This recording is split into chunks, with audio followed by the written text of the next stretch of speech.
Oi pessoal, tudo bem? Professor Júnior aqui mais uma vez para as nossas aulas de biologia. Bom, hoje a gente vai estar falando sobre biogeografia. É exatamente isso, é a união entre duas ciências muito boas para estar falando aqui com vocês. Bom, a biogeografia, ela obviamente ela vai estudar tanto os animais quanto também os vegetais presentes em um determinado local, né? Então, assim, ele vai identificar os vegetais existentes naquele bioma e também os animais. E a interação entre eles a gente já estudou no capítulo anterior que a gente falou aí sobre sucessão ecológica, né? Então, a ideia é simplesmente você reconhecer isso.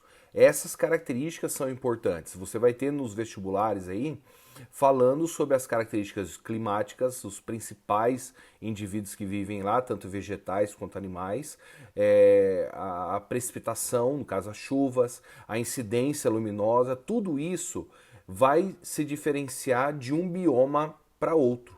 Tá? É isso que deixa tão rico essa ciência da biogeografia. Realmente são muitos detalhes assim a serem observados, né? Dentre os biomas, os mais falados, geralmente você tem a floresta amazônica, você tem o cerrado, aí a Mata Atlântica. O Pantanal, em algumas vezes, você encontra também.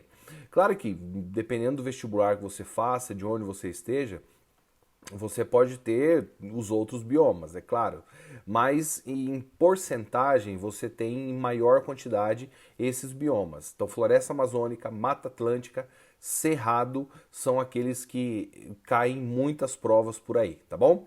Eu vou compartilhar a tela aqui com vocês para a gente poder começar o nosso trabalho, tá? Olha só, essa imagem aqui que eu coloquei para vocês é uma imagem que vai ajudar muito para vocês poderem identificar essa questão das condições climáticas, tá? Essa primeira lâmina aqui, ela fala com respeito à biogeografia de forma mundial, tá? Então, dentro desses biomas aqui, nós temos alguns dos nossos. Por exemplo, se você olhar aqui embaixo, ó, a floresta tropical, obviamente você vai ter aqui, por exemplo, a nossa floresta amazônica, a nossa mata atlântica, né? Então aqui você tem os biomas de uma forma generalizada. No eixo Y aqui, ó, você está vendo que seria a temperatura.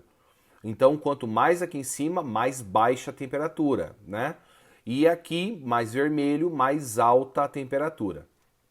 E aqui no nosso eixo X, você tem aqui, ó, mais à esquerda de vocês, da sua tela, você tem menor precipitação, ou seja, menor quantidade de chuva.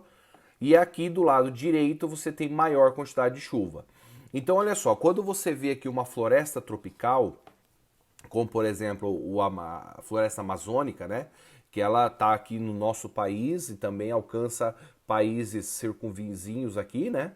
Então é uma floresta que ela é extremamente quente, tem então uma temperatura muito alta, a incidência de calor ela é muito, a incidência de raios solares, perdão, ela é muito forte, principalmente por estar ali próximo à linha do Equador, então você vai ter uma incidência maior de luz.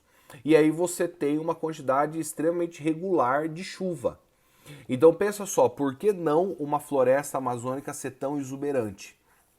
Porque você tem muita luz para a realização da fotossíntese, você tem muita água também para auxiliar na realização da fotossíntese. Então você percebe que esses dois quesitos faz com que a floresta amazônica seja realmente o que ela é. Sabe o que é interessante? É vocês observarem que a floresta amazônica, e você vai ver isso em vários livros, na nossa apostila também, dizendo que a floresta amazônica tem um solo pobre. Como assim um solo pobre? Seria um solo que não tem muita matéria orgânica, não tem muito nutriente. Aí você deve pensar assim, mas como isso? Sendo que é uma floresta tão grande, tão linda, tão bela, com árvores gigantescas, uma variedade tremenda, por que isso? Gente, porque assim, ó, é uma floresta que realmente demanda grande quantidade de nutriente. Então a reciclagem dos nutrientes ela é muito rápida. Então assim, uma folha que cai, uma fruta que cai, um inseto que morre, tudo isso é decomposto e rapidamente absorvido pelos vegetais.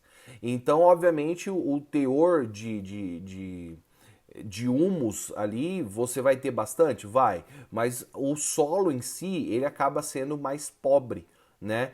Considerando a quantidade de nutriente. Uma outra coisa interessante para falar também das florestas tropicais aqui seria o que muita gente acaba se confundindo, acreditando que a floresta amazônica ela seria um pulmão do mundo, né? Então por que a gente não pode tratar ela como um pulmão do mundo? Pelo seguinte, o pulmão do mundo seria um lugar que simplesmente que tem abundância em oxigênio. Como nós já vimos em algumas aulas anteriores, vocês aprenderam que os vegetais eles respiram igual eu e você. Então, além da fotossíntese no período luminoso, 24 horas por dia a planta ela respira, então ela absorve oxigênio e produz gás carbônico. Se a gente fosse analisar mesmo, é provável que você encontre uma maior quantidade de gás carbônico abundante e não de oxigênio.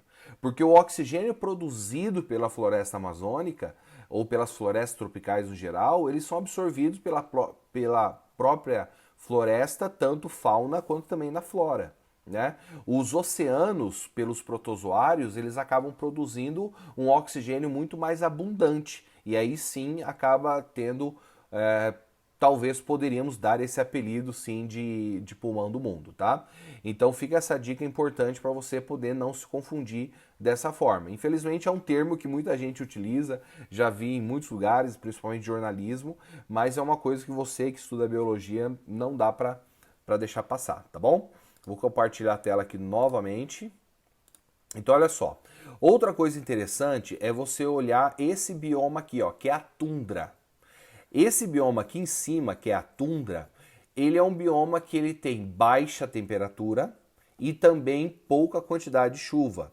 Né? Essa tundra seria o bioma mais gelado da Terra. Tá? Então, assim, mas você tá vendo ali, professor, mas peraí, não era para ter gelo ali, talvez? Por que que ali parece que tem umas gramíneas, alguma coisa? Na verdade, o que eles tentaram representar aqui nessa imagem seria alguns musgos e líquens que acaba aparecendo só na época em que há o degelo, tá? Que seria como se fosse o verão, né? Mas claro que não faz um calor como acontece aqui no nosso país, no Brasil, né?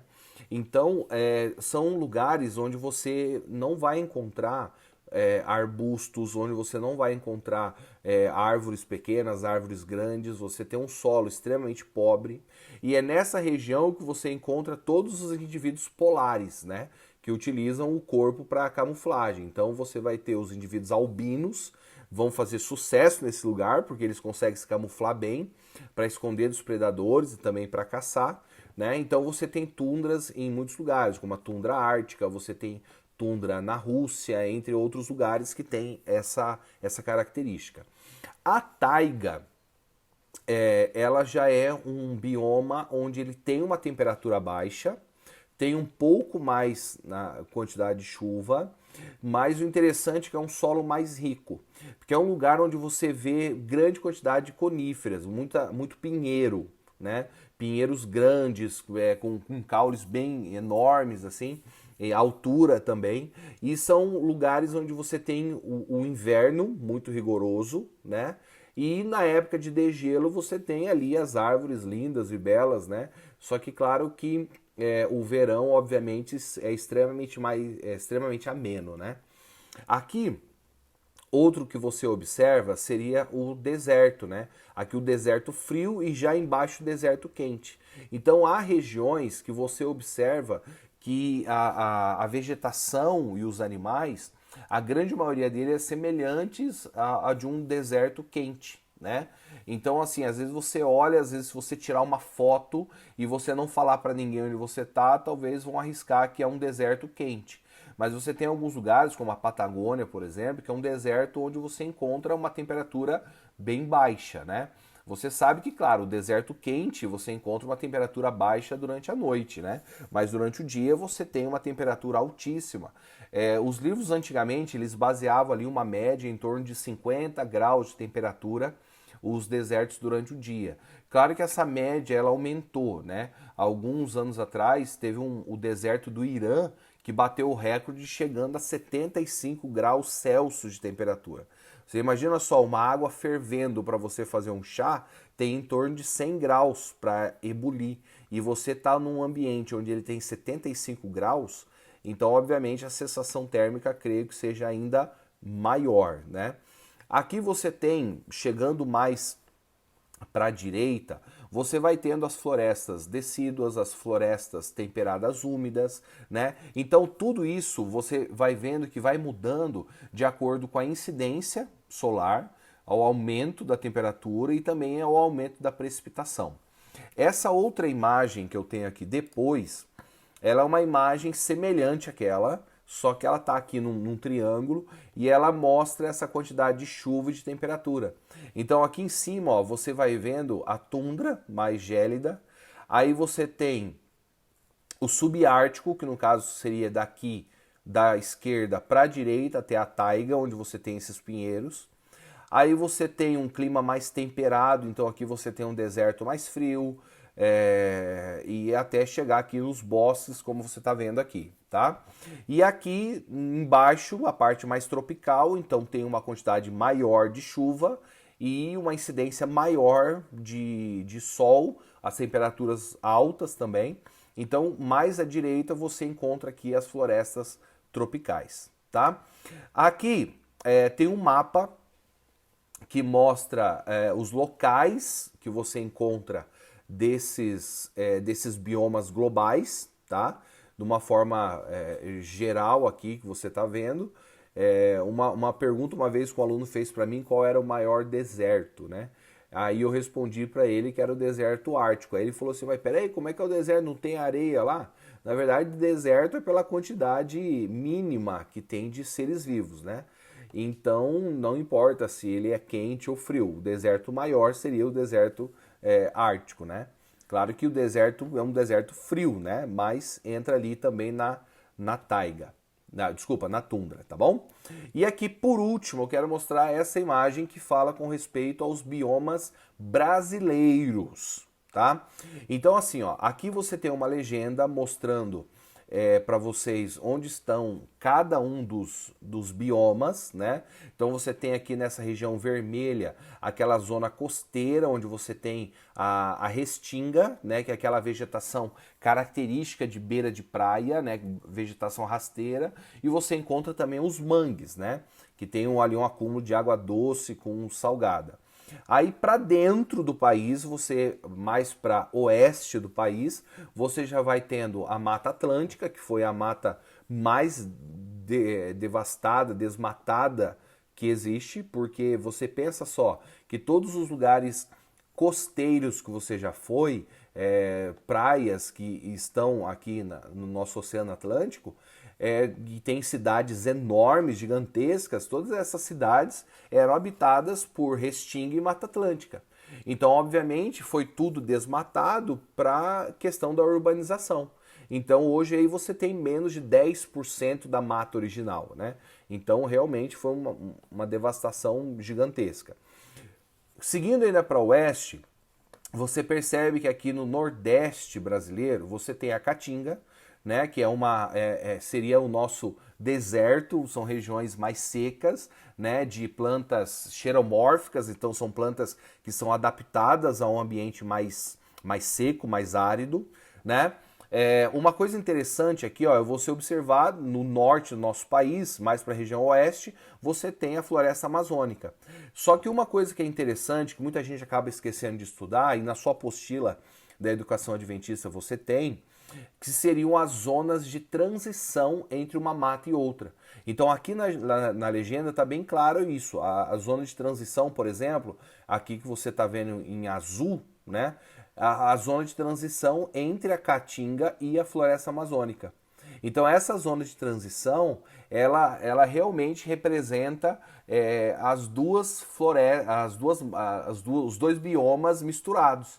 Você vê características, por exemplo, você vê a mata dos cocais, é uma característica bem clara entre uma floresta exuberante, que são árvores altas, com uma floresta mais seca, porque você percebe que eles acabam ficando mais distantes entre si, né? Aí você tem bem no centro do nosso país, no centro-oeste, você tem um cerrado, né, característico por ter uma vegetação não muito densa, então você vê que é uma vegetação, nas imagens que você tem aí na sua apostila, é uma vegetação mais esparsa, né, exatamente para não competir de nutrientes uma com a outra. E a parte da região sul, você tem a Mata das Araucárias, que é praticamente quase todo o nosso Paraná é de Mata das Araucárias e Mata Atlântica. E na região sul você tem aqui os Pampas, que são a região semelhante ao que é algumas savanas, por exemplo, né? Região de árvores, mas muita pastagem, muito campo, né? Tem também o Pantanal, onde você tem espécies muito semelhantes ao que tem na floresta amazônica, só que não com a mesma exuberância, né? Mas algumas espécies idênticas, como acontece com a onça pintada, por exemplo, que você encontra ela tanto no Pantanal quanto também na floresta amazônica. Tá? Pessoal, hoje essa aula foi de bastante informação, então pega a sua apostila, dá uma olhada nela, dá uma estudada boa nisso daí, tá? Porque é um conteúdo dentro da grande área de ecologia, que ela é realmente bem pedida nas provas, tá? Principalmente você que vai estar realizando o Enem, tá bom? Bom, por hoje é só, espero que tenham gostado da aula, um bom dia de estudo para vocês, uma boa aula e até mais. Valeu, tchau, tchau.